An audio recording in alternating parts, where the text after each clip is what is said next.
Preach it. I told you to not tell the band I was here. Please. I'm no scientist, but there is some anecdotal evidence here, but it is in fact crap. Biology is not destiny, and I know that. But it does seem that women are more empathetic, more attuned to suffering, and the reasons may be obvious. I think women care more because women bear more of the burdens of life. Really?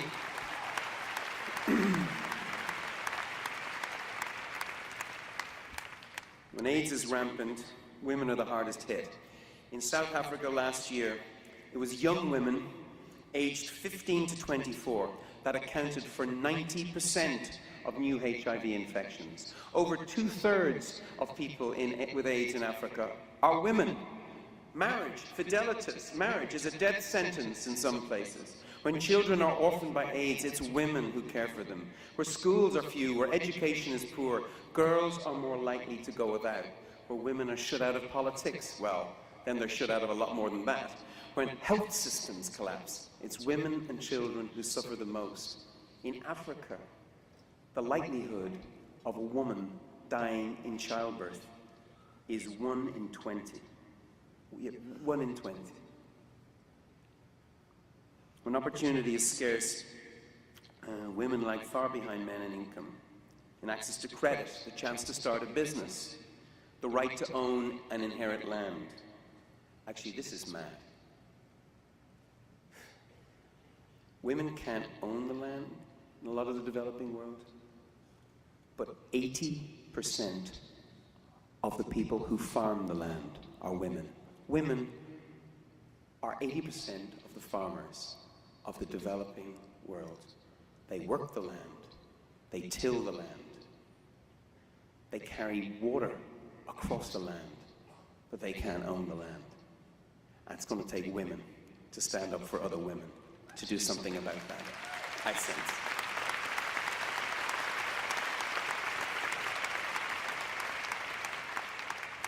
Now, this is a strange time to come to America and talk about water wells in Africa. I get that.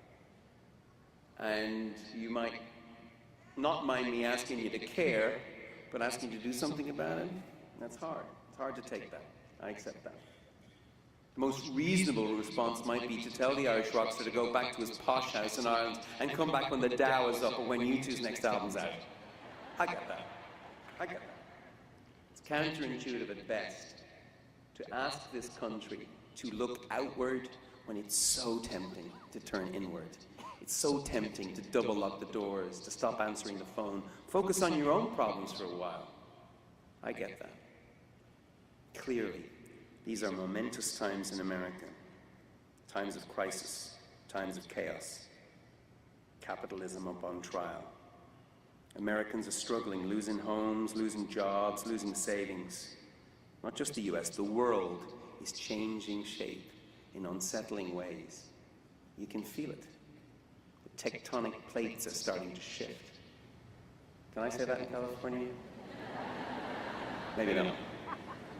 But this is exactly the right time to think about the world and even to change it.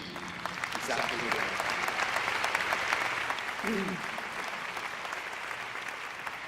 Because nothing is set in stone, you know? Everything is up for grabs. Historically, it's times like these, times of challenge, strain, disruption, when America often discovers its true greatness. Right when everyone's full of fear. You heard Maria talk about fear today. This is when Americans rediscover who they are, what they believe, what their values are, what they're really about. And these are the questions all of us, not just Americans, ought to be asking tonight. Who we are, what we're about, and by the way, what we're not about.